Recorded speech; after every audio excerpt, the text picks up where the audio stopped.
Aclamación del Evangelio. Y se decían el uno al otro: ¿no ardía nuestro corazón en nosotros mientras nos hablaba en el camino y cuando nos abría las Escrituras? Las Escrituras. Hermanos, nos ponemos de pie, por favor, para escuchar el Evangelio del evangelista Lucas, capítulo 24, del versículo 13 al 35. Alabemos juntos. Gloria sea a ti, oh Señor. En el domingo de la resurrección, Jesús apareció a 2 de sus discípulos en el camino a Emaús.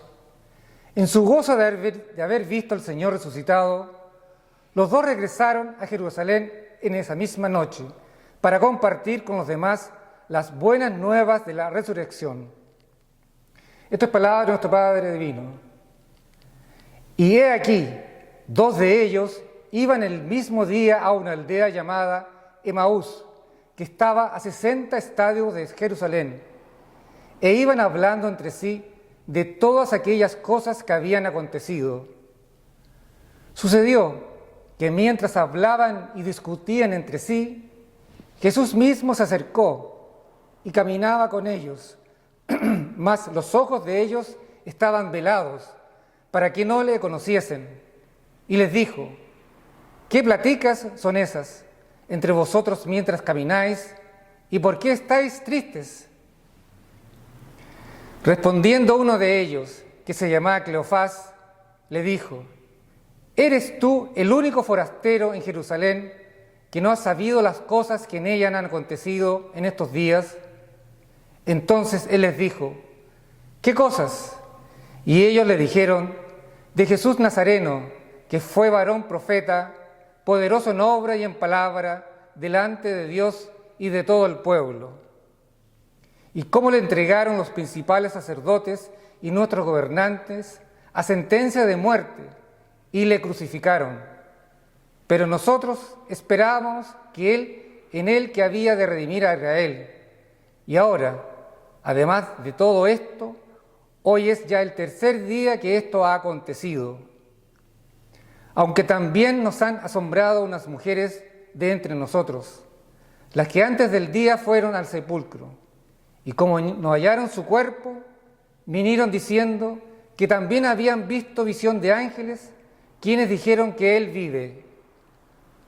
Y fueron algunos de los nuestros al sepulcro, y hallaron así como las mujeres habían dicho, pero a él no le vieron. Entonces él les dijo: oh insensatos y tardos de corazón para creer todo lo que los profetas han dicho. ¿No era necesario que el Cristo padeciera estas cosas y que entrara en su gloria? Y comenzando desde Moisés y siguiendo por todos los profetas, les declaraba en todas las Escrituras lo que de él decían. Llegaron a la aldea donde iban, y él hizo como que iba más lejos. Mas ellos lo obligaron a quedarse, diciendo: quédate con nosotros, porque se hace tarde y el día ya ha declinado. Entró pues a quedarse con ellos, y aconteció que estando sentado con ellos a la mesa, tomó el pan y lo bendijo, lo partió y les dio. Entonces les fueron abiertos los ojos y le reconocieron, mas él se desapareció de su vista. Y se decían el uno al otro: ¿no ardía nuestro corazón en nosotros mientras nos hablaba en el camino y cuando nos abría las Escrituras? Y levantándose en la misma hora, volvieron a Jerusalén y hallaron a los 11 reunidos y a los que estaban con ellos, que decían: ha resucitado el Señor verdaderamente y ha aparecido a Simón. Entonces ellos contaban las cosas que les habían acontecido en el camino y cómo lo habían reconocido al partir el pan. Esto es palabra de Dios, hermanos y hermanas. Alabanza sea a ti, oh Cristo. Oremos, hermanos y hermanas. Amado Señor, te damos gracias porque tú nos mueves a esta tu casa de oración, donde encontramos el alimento espiritual necesario en nuestras vidas, donde encontramos tu palabra santa que nos enseña más acerca de la obra salvífica que tú hiciste por nosotros, solo en amor. Ese mismo amor que tú quieres que entreguemos a los demás, para que también puedan llegar a creer y a que les arda el corazón cada vez que se parte el pan y se toma la Santa Cena. Esa cena que tú instituiste para nosotros el día antes de tu crucifixión, el día antes de tu padecimiento, haciendo que tanto tu cuerpo como tu sangre estuvieran unidos a los elementos que por fe nosotros tomamos para perdón de pecados. De esta manera, tú nos vas limpiando en nuestra vida de todos nuestros pecados y transgresiones, las cuales ya han sido lavadas completamente en el bautismo, para que lleguemos sanos al momento en que tú nos llames a vida eterna. Nos separes, nos guardes y nos entregues esa morada celestial que tú nos prometiste. Tenemos promesas cumplidas en ti, por tanto nuestra fe es verdadera, por tanto arde verdaderamente nuestro corazón al partir el pan. En Cristo oramos, porque en ti creemos y confiamos. Amén. Y precisamente es esa la pregunta que hoy día les hago como congregación. El tema del texto hoy día está basado en dos discípulos de nuestro Señor. Dos discípulos que caminando empiezan a escuchar acerca de todas las escrituras y del cumplimiento que tenían en nuestro Señor Jesucristo. Y ellos mismos admiten que aún sin darse cuenta que lo tenían al lado, ardía el corazón de ellos al escuchar esta palabra. Y entonces mi pregunta hoy día para ustedes personalmente, momentos antes de hecho de tomar la Santa Cena, hoy arde tu corazón al partir el pan. Y este sermón lo hemos dividido en dos partes. La palabra de Dios pone frente a nosotros la obra salvífica de Jesús por nosotros, tal y como lo hizo con esos discípulos que con él caminaban camino a Emaús. Y así como al partir el pan, el Espíritu Santo abre nuestros ojos hoy, sus ojos fueron abiertos por Jesús y es el Espíritu Santo el que abre nuestros ojos hoy. Y concluiremos creyendo y maravillándonos, evangelizamos. Hermanos y hermanas en Jesucristo, su palabra de vida y a vida eterna es para nosotros hoy nuestro alimento espiritual. Disfrutémosla. La pregunta de reflexión: ¿alguna vez has caminado sintiendo que toda esperanza se ha perdido? ¿Que las promesas de Dios parecen haberse desvanecido ante la dura realidad, quizá de una enfermedad, quizá de un padecimiento mayor, quizás de una decepción final a partir de alguna promesa de otra persona, o cualquier vicisitud que en tu vida hayas padecido? Los discípulos de Emaús conocían ese sentimiento. Caminaban alejándose de Jerusalén con el corazón roto y la fe sacudida.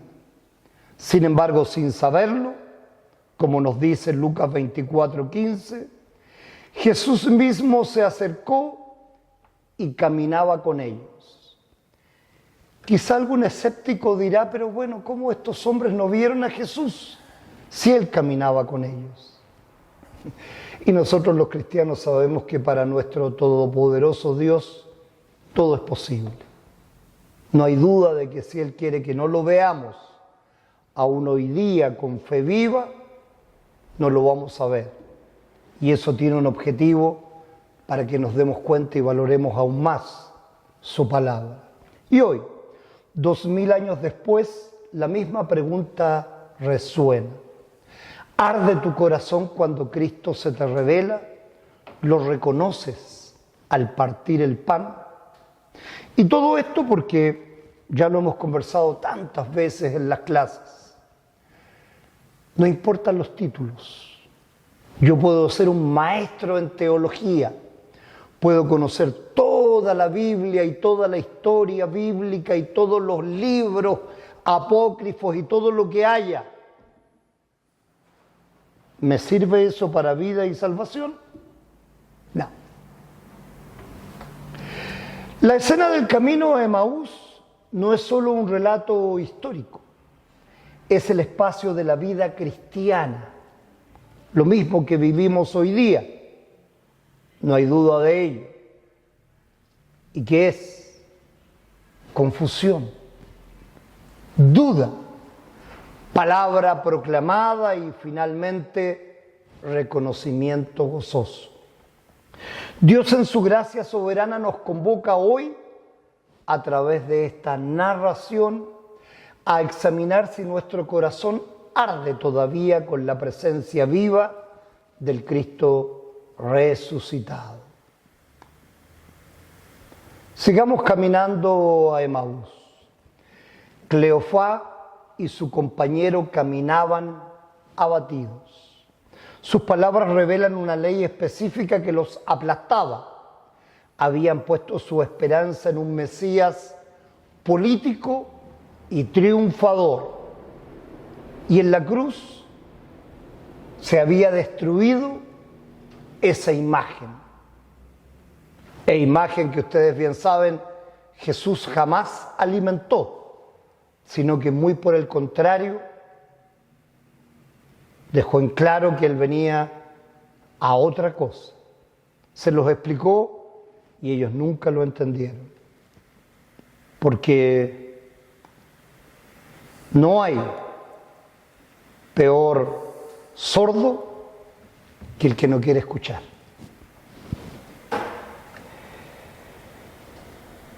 Nosotros esperábamos que Él era el que había de redimir a Israel, nos dice Lucas 24, 21a. Esta es la ley en su obra demoledora. No solo habían perdido a su maestro, sentían que habían perdido a Dios mismo. Aquí opera la ley en su sentido general y específico. En sentido general, la ley nos dice que somos incapaces de comprender los caminos de Dios con nuestra razón y fuerza. El hombre natural no percibe las cosas que son del Espíritu de Dios porque para él son locura, como nos dice 1 Corintios 2:14. En sentido específico, estos discípulos habían construido, miren qué bonito, estamos hablando de los primeros tiempos, y en sentido específico estos discípulos habían construido una teología de la gloria. ¿Se acuerdan qué significa eso? ¿Alguien me podría hacer algún comentario al respecto? Anti-Roma. Y la teología de la gloria es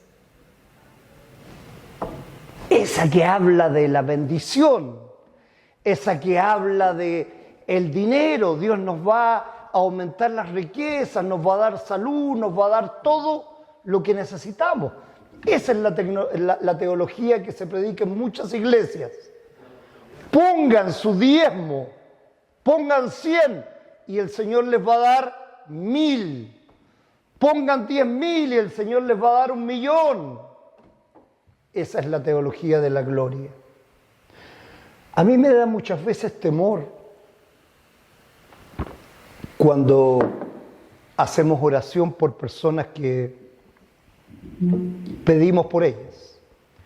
Yo hoy día voy a hacer una oración especial. El día de ayer hicimos un seminario a beneficio de una persona que hemos orado bastante. Ustedes no tienen por qué saberlo, muchas veces oramos por tantas personas, pero les comento. Es un padre, es un maestro de artes marciales que es de mi organización. Él dice que es un creyente, yo no tengo por qué dudarlo, por cierto. Lo he invitado muchas veces a la iglesia, como a tantos. Y él mañana, el martes en realidad, en la mañana le sacan un riñón para dárselo a su hija. A su hija que nació con dificultades porque tuvo falta de oxígeno, entonces es una niña ya que tiene 20 y tantos años, pero es como si tuviese 4 o 5. Y lamentablemente está en esta disyuntiva y hicimos algo para apoyarlo. Pero sobre todo estamos orando por él hace mucho tiempo. Pero yo me pregunto, humanamente, ¿qué pasa si algo falla? Dios no lo permita, por cierto, pero ¿qué va a pasar con él después? ¿Le va a dar gracias a Dios? ¿Qué piensan ustedes? No, ¿no es cierto? Claramente. No. Yo conozco incluso a personas de la iglesia que porque han tenido la muerte de un hijo, por ejemplo, se alejaron, se enojaron con Dios. Dios tiene la culpa. ¿Ok? Porque Dios tiene que darnos lo bueno. Porque Dios tiene que darnos dinero, trabajo, salud. Porque Dios tiene que darnos todo.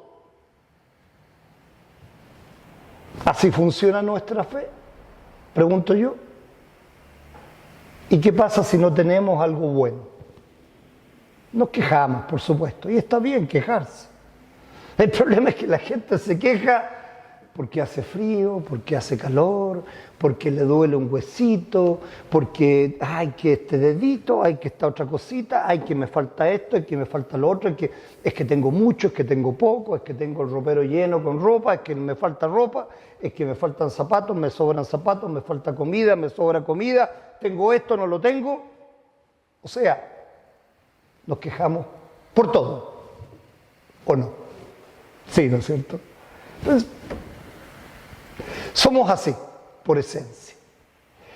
Entonces, aún un cristiano, con el apoyo que tenemos en la iglesia, con el apoyo del pastor, que seguramente va a estar ahí, cuando algo no funciona, verdaderamente nos duele, nos cuesta darle gracias a Dios y decirle, Señor, tú sabes por qué pasó esto, que no me gusta, que me duele. Y se me viene inmediatamente a la mente el ejemplo de David. ¿Se acuerdan? Ya lo he dicho en otras oportunidades. David cometió un pecado grave. Varios pecados en realidad, igual que nosotros. Igual. No es un solo pecado, no. Nos cebamos. Esa es la palabra, cebar. Es una palabra antigua. ¿Entienden lo que significa? No, ¿ok? Es cuando los animales comen y comen y comen y de repente a un animal, por ejemplo a un cerdo, los granjeros le dan un pollo. Los granjeros le dan todo. Yo me acuerdo en Lontué, en diferentes lugares en el campo, tenía familia e iba cuando pequeño y le daban los pollos que se morían, por ejemplo. Y el cerdo se comía todo, pero se ceba. Entonces después el cerdo se suelta y va al gallinero y adivina qué mata y come. ¿Qué creen ustedes? Los pollos, obviamente. Hay un dicho, cochino que come pollo ni que le corte la trompa. Claro, entonces eso significa cebarse. Es cuando tú haces algo malo y lo sigues haciendo y lo sigues haciendo porque obviamente lo encontraste rico. Tan simple como es. ¿Verdad? Esa es nuestra realidad, nos cebamos muchas veces. Pero tenemos el ejemplo de David, que fue un homicida, que fue un adúltero, que obviamente su primer pecado fue desobedecer la palabra de Dios en todo.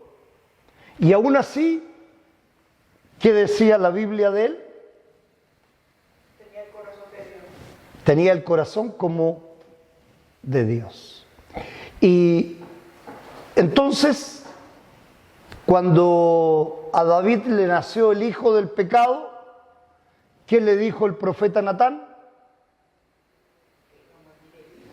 Que Dios le iba a perdonar su pecado, pero el hijo iba a morir. Y David hizo lo que todos nosotros haríamos. Lloró, se llenó de cilicio, que era una costumbre de aquella época, como echarse ceniza encima, ¿ok? Y no se preocupó de nada, sino que simplemente oró. Y oró y oró, y seguramente la oración que cada padre o cada madre haría por su hijo es que no muera, que viva, que siga adelante. Queremos verlos crecer, queremos verlos, ojalá ser profesionales, pensando en nuestra época, tener una familia, surgir, ser felices. Eso es lo que queremos de nuestros hijos siempre, los padres. Pero ¿qué es lo que Dios quiere? No lo sabemos. ¿Y por qué? Tampoco. ¿Ok? Esa es la confianza que tiene que tener el cristiano en nuestro Señor. Él sabe por qué hace las cosas. Y finalmente el hijo de David muere. ¿Y en qué se nota que David tenía el corazón como de Dios? ¿En qué se nota? ¿Se acuerdan o no? Ok, lo hemos conversado, lo hemos estudiado. ¿Cómo? No. Estamos hablando del momento en que muere el hijo y él inmediatamente se sacude, va, se baña, se pone ropa limpia y deja de llorar, le da gracias a Dios y sigue adelante con la vida. Porque no hay nada que hacer. Exactamente, aceptar la voluntad de Dios, dejarse de no, es que me vino la depresión, en que soy un pobrecito, en que si eres una mugre, eres un pecador, ¿qué me vienes aquí de pobrecito? Confía en Dios, sigue para adelante. ¿Me entienden ustedes por qué es complicado esto? Para un pastor que piensa cuando está orando por otras personas, Dios permita que si se hace lo bueno, maravilloso. Ya les he dicho el problema que tiene un pastor cuando tiene que orar por alguien que no sabe si creyó o no creyó, y la familia viene y a uno le pide, y por supuesto hace un funeral uno con todo agrado, pero en el corazón de uno, ¿qué digo?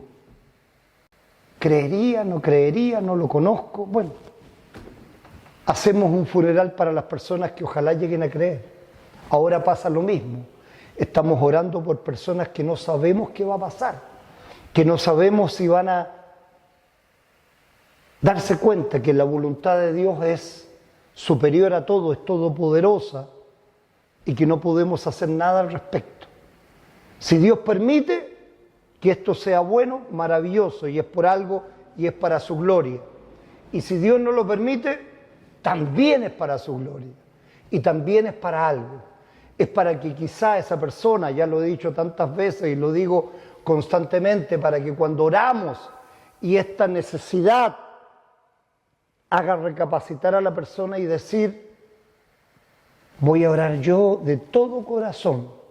La oración de miles me sirve, sin lugar a dudas, pero si mi oración, la propia, la con fe personal, como cuando tomamos la Santa Cena, ¿sirve que los demás tomen la Santa Cena con fe? ¿Me sirve a mí? No. Es mi fe, es lo que yo creo, es la seguridad que tengo en mi Dios, porque Dios no piensa en el aquí y en el ahora. Dios no está pensando en que si tienes más plata o menos plata en el bolsillo para hacer lo que tú quieres o lo que tú no quieres. ¿ok? No es eso lo que Dios está pensando. Dios tiene un pensamiento a vida eterna para todos nosotros. Podemos pasarlo un poquito mal o un poquito bien ahora, pero la vida eterna es la vida eterna, es la eternidad. Nadie lo entiende. ¿Cómo podemos entender nosotros la eternidad si apenas vivimos una vida cortita? Si ya cuando estamos llegando a esta etapa vamos dándonos cuenta que se va yendo la fuerza, la vitalidad, y de repente encontramos que la muerte va a ser un buen descanso. Sobre todo cuando nos va quedando cada vez menos vitalidad y vemos a otras personas que empiezan a sufrir, ¿verdad? La vida es tan cortita. Entonces, en esta vida cortita, hagamos que la voluntad de Dios sea en nuestras vidas algo valioso, de manera sincera. Y oremos también, no solo por la necesidad del otro, sino que sea capaz de admitir esta necesidad y también arda su corazón. Y sigamos adelante porque me salí totalmente del texto, pero estoy en el contexto de vuestros corazones que siempre me interesa desarrollar. Hoy, ¿cuántos creyentes caen en el mismo error? Esperar que un Dios les resuelva sus problemas inmediatos y cuando la tribulación llega, se alejan como aquellos discípulos. Discípulos que sus ojos estaban velados para que no le conociesen. Pero Cristo no los reprende con dureza fría. Cristo los acompaña. Y esto es lo que tenemos que aprender en nuestra vida cristiana. Por eso este preludio que les di anteriormente. Cristo los acompañó por el camino de Emaús. Adivinen por qué camino nos acompaña Cristo a nosotros. Por nuestro peregrinaje en toda la vida. ¿Sí? Yo me acuerdo siempre de una imagen muy bonita. Hay unas huellas. 2 huellas. Las nuestras y las de Cristo. Y de repente hay una sola huella que va por el camino. ¿Qué dicen ustedes? ¿Cristo se alejó de nosotros? No. Ese es el significado. Cuando hay una sola huella, es que ni siquiera eres capaz de caminar y Cristo te toma y te carga y te lleva. Porque ese es el verdadero amor de Dios. Eso es lo que tenemos que entender precisamente. Dios no se aleja nunca porque Él no cambia, es inmutable. Él está siempre con nosotros. Nosotros somos la porquería que nos alejamos. Nosotros somos los que decimos, no, es que yo soy muy malo, que Dios no va a estar conmigo. O digo, no, es que de verdad Dios no está haciendo lo bueno para mí, no me pude comprar lo que quería, no pude lograr esto, no pude... Pensamos en el tiempo cortito, en lo puntual. No vemos lo inmenso, porque no tenemos esa visión. Y ahí es cuando Dios nos carga y nos habla al oído y trata de hacernos entrar en razón, aunque en nuestra débil mente nosotros, en nuestra mente nos alejamos de Dios, pero Él nunca se aleja de nosotros. Y entonces los acompaña y los reprende, pero de una manera aún amorosa, porque está con ellos, y les dice, oh insensatos y tardos de corazón para creer todo lo que los profetas han dicho. Y entonces los trata de entrar en razón con la palabra de Dios, que es la que tiene la fuerza. No era necesario que el Cristo padeciese todas estas cosas y entrara en su gloria. Esta es la reprimenda de amor pastoral. La ley duele, pero prepara el corazón. Jesús les muestra que la cruz no fue un fracaso, fue el cumplimiento glorioso del plan eterno de salvación. Y entonces asimismo quizás nuestra vida cuando vemos algún hecho pasado, y estoy seguro que todos lo tenemos, algún hecho pasado que fue duro, que nos hizo llorar, que nos hizo quizá alejarnos un poquito de Dios. Y hoy lo vemos y vemos cómo ese mismo hecho nos permitió después acercarnos mucho más. Yo siempre digo, de una manera coloquial, que a los cristianos en algún momento de nuestra vida Dios nos hace arrastrarnos de boca por el suelo. Y eso nos permite crecer, nos permite madurar en nuestra fe. Tal vez cuando te dicen, no, tú eres un muy buen cristiano, tienes una familia perfecta, eres un hombre perfecto, eres recto en todo. ¿Qué pasa con tu ego? Empezamos a parecer fariseos, ¿cierto? Nos creemos mejores, qué bien. Y entonces ahí es cuando Dios dice, este se va a caer, no nos deja caer. Él nos bota y nos arrastra. Y cuando estamos todos sucios, polvorientos, rajuñados y todo, ahí Él viene con un bálsamo y nos sana. Y ahí nos damos cuenta al ver para atrás, porque nosotros no podemos ver hacia adelante, vemos siempre para atrás. Y cuando vemos eso en nuestras vidas, nos damos cuenta que ahí está la mano de Dios puesta en nosotros. Y los invito siempre a reflexionar en sus propias vidas al respecto, porque yo tengo muchas de esas y por eso las tengo muy claras, ¿ok?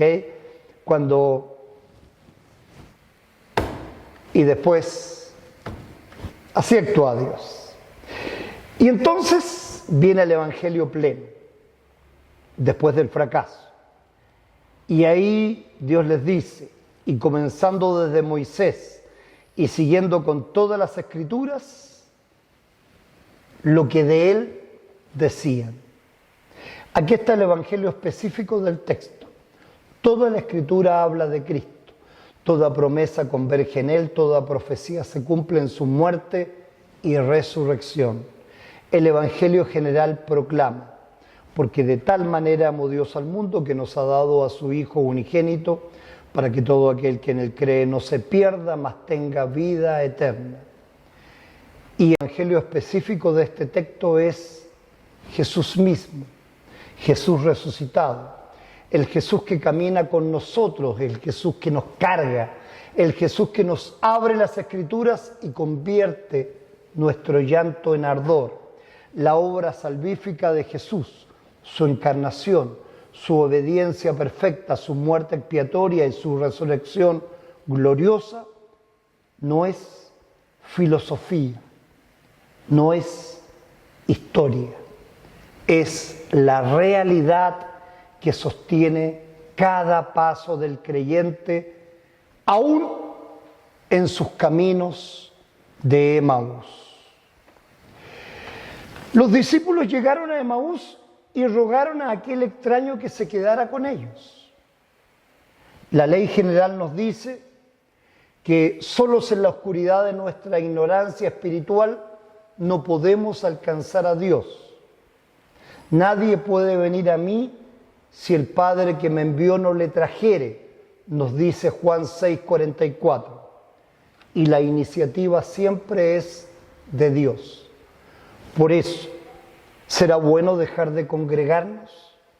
¿Será bueno alejarnos de la iglesia?